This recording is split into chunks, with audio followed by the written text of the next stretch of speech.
বাবার কাছ থেকে মাত্র 10 বছর বয়সে নৌকা চালানো শেখা, সেই বৈঠাই এখন তার একমাত্র জীবিকা। খাদ্য নদীতে সকাল থেকে সন্ধ্যা রোদ বৃষ্টি ঝড় উপেক্ষা করে যাত্রী পার করেন লিলি আক্তার।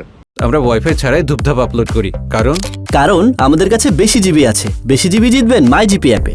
সকাল 7টা থেকে সন্ধ্যা পর্যন্ত বরগুনার ঢলুয়া থেকে ফুলতলা পর্যন্ত যাত্রী পারাপার করেন 40 বছর বয়সী লিলি।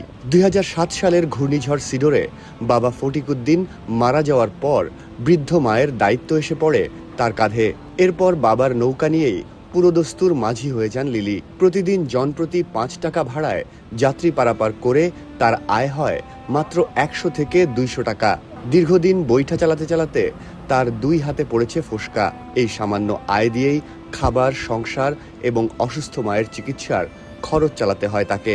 লিলির নিজের সংসারও টেকেনি। জুয়া ও মাদকাসক্তির কারণে স্বামীর সঙ্গে বিচ্ছেদ হয় তার। একমাত্র মেয়ের বিয়ে হয়ে যাওয়ার পর এখন বৃদ্ধ মাকে নিয়েই তার জীবন। এরই মধ্যে ওই রুটে কয়েক কিলোমিটার দূরে সেতু নির্মাণ হওয়ায় কমেছে যাত্রী, ফলে আরও অনিশ্চিত হয়ে পড়েছে তার আয়। লিলির স্বপ্ন, যদি ছোট একটি দোকান করতে পারেন তাহলে নদীর ঝুঁকিপূর্ণ জীবিকা ছেড়ে স্থায়ীভাবে ব্যবসা করতে চান তিনি।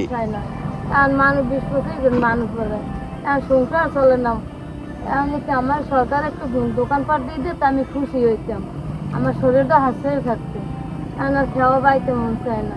এই রাস্তার কুলে থাই ওই খাওয়াটা আবাই অনেক বছর ধরে আমরা এনে 35 বছর ধরে খাই।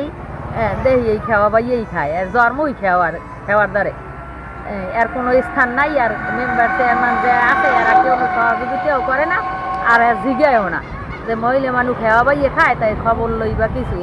স্থানীয় যাত্রীদেরও দাবি, লিলির মতো সংগ্রামী নারীর জন্য বিকল্প কর্মসংস্থান ও পুনর্বাসনের ব্যবস্থা করা উচিত।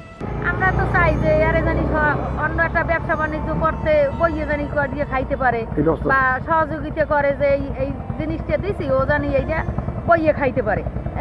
আমরা ওয়াইফাই ছাড়াই ধূপধাপ আপলোড করি, কারণ আমাদের কাছে বেশি জিবি আছে। বেশি জিবি জিতবেন মাই জিপি অ্যাপে।